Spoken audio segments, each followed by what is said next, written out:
Hey everybody, I'm Scott Halvorson, and this is my son Noah. Hi. I'm a dad, husband, pharmacist by day, but junior pickleball coach by night. I'm also friends with Matt Tim, so Matt, thanks for having me, and Empower Physical Therapy. Thanks for sponsoring these awesome youth soccer jerseys, and thanks for having me to do my favorite thing, which is talk about pickleball. A quick little note about the history of pickleball. It was invented in 1965 by a couple family friends looking for a shuttlecock on their badminton court but couldn't find one. So they lowered the net and voila, pickleball was invented. Now there's a myth out there that pickleball was named after their family dog, Pickles, but in actuality it was named after the pickle boat, which is comprised of all the leftover oarsmen. Pickleball is now the fastest growing sport in America, and it has over 4 million players. Here's a quick introduction to the court. The pickleball court is 44 feet long by 20 feet wide, and the most unique part of the court is up by the net that extends 7 feet from the net on each side, and that's called the non-volley zone, or more commonly referred to as the kitchen. Now, when you're in the non-volley zone, you can't have your feet standing in there or on the line while you hit a volley. But once the ball bounces in there, you can enter and play your shot. So on this court, the white line is the kitchen line. So Noah can't hit a volley or hit the ball out of the air while his feet are either touching the line or inside of the kitchen. Very nice. Another thing you can't do in the kitchen is you can't hit your volley and then follow through into the kitchen. Good. One thing you can do is you can jump the corner of the kitchen if you want to get fancy. There you go.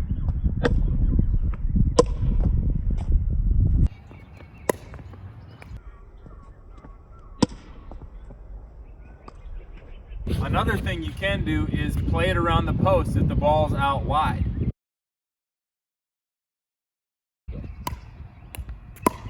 Oh, there it is. Pickleball starts with the 2-bounce rule. It's unique to pickleball. The serve has to bounce and the return has to bounce.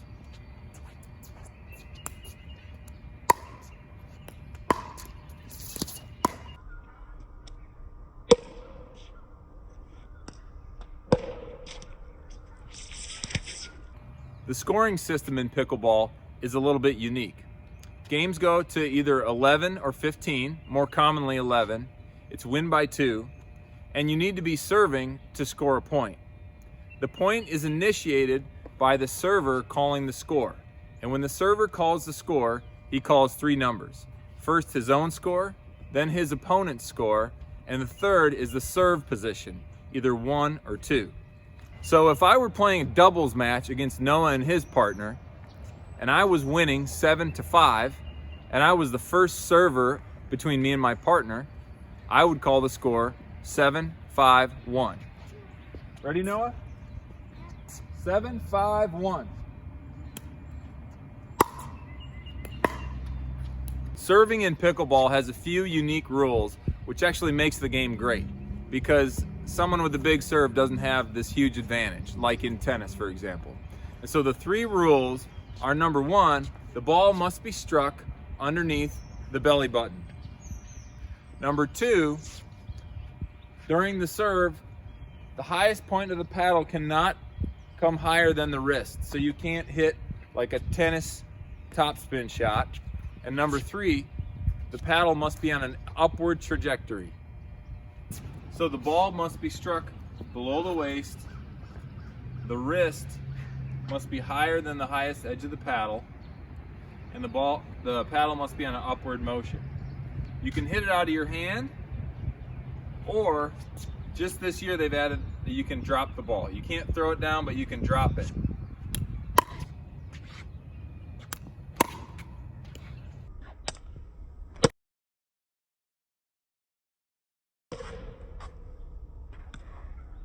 A couple last notes about the serve.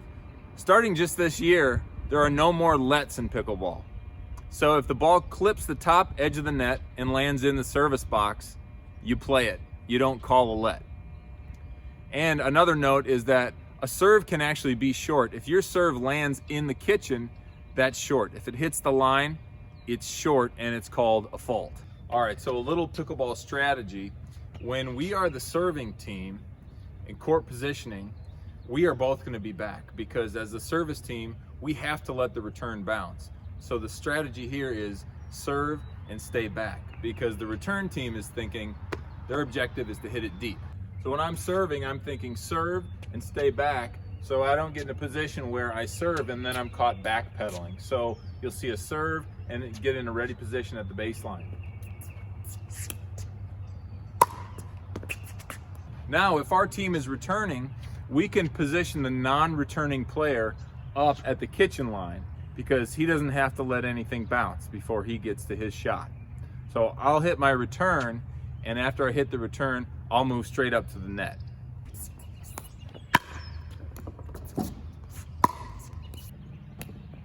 Come up, ready position. Good, good, good. Good job, Mel. Next on strategy, we have one of the most quintessential shots in pickleball. It's called the third shot drop. The serve is the first shot, return's the second, and the third shot is when the game really starts to happen in terms of strategy. The goal in pickleball is to get up to the kitchen line because whoever's at the kitchen line controls the point. And so with the third shot drop, what you're attempting to do is hit an unattackable shot that lands in the kitchen because in the kitchen, it can't be volleyed. So you're hitting a soft shot that lands in the kitchen.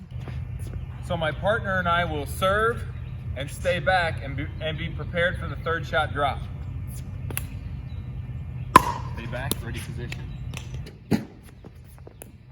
Come on up, come on up.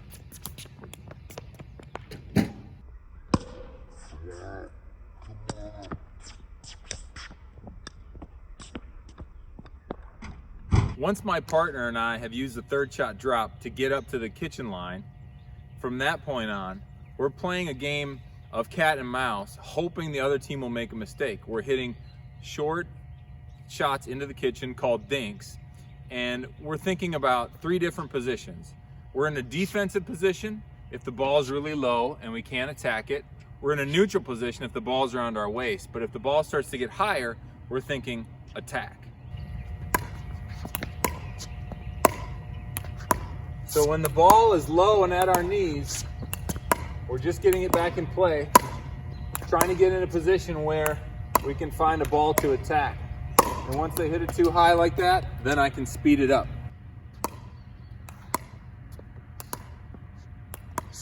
There you go.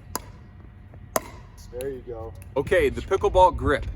If you come from a sport like tennis, you're probably used to maybe turning the paddle forward in your hand for a little bit of top spin. But in pickleball, without there being strings to grip on the ball and lift it, lots of times what happens with that grip in pickleball is the ball slides off and ends up in the bottom of the net. And also in pickleball, the exchanges at the net, because of the proximity of the players, are very quick. So you don't have much time to transition from maybe a forehand grip to a backhand grip. So what I found to be most beneficial is the standard continental grip. So if you take your paddle and you find the V between your thumb and your index finger, put it on the edge of the paddle, slide it down like you're shaking hands, that's your continental grip. A couple different shots in pickleball. When you're hitting a return from the baseline, that is more of a turn and hit akin to tennis, where you're turning your shoulder, stepping, and hitting. Turn, step, hit. There you go.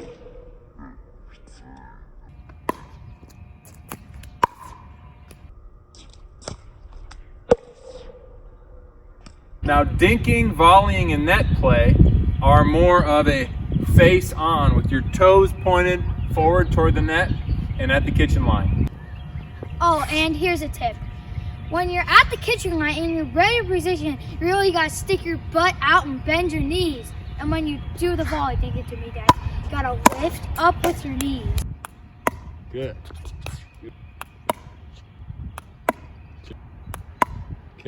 Another important tip in pickleball is to meet the ball out front, whether you're at the net or hitting a shot from the baseline.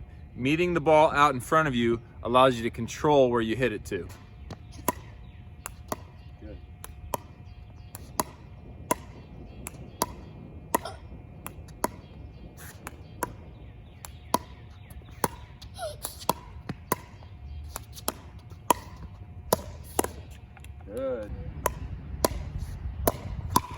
when you're warming up, you should start with dinks, and then you can progressively move back to hitting drop shots and practice your drop shot into the kitchen. Hit dinks and start to progressively work me back. So there you go, like that. Yep, like that. A little further. There you go, a little further. There you go. Good. Okay. One of my favorite drills is shuffle dinks. So, what you do is you shuffle like while you dink, and you can go cross court or straight ahead. And this is a drill where it really helps you like move your feet while you're dinking.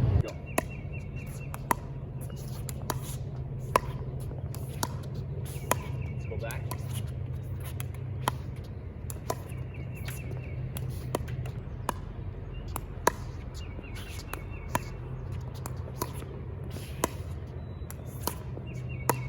Okay, let's go back. Remember, we're crisscrossing.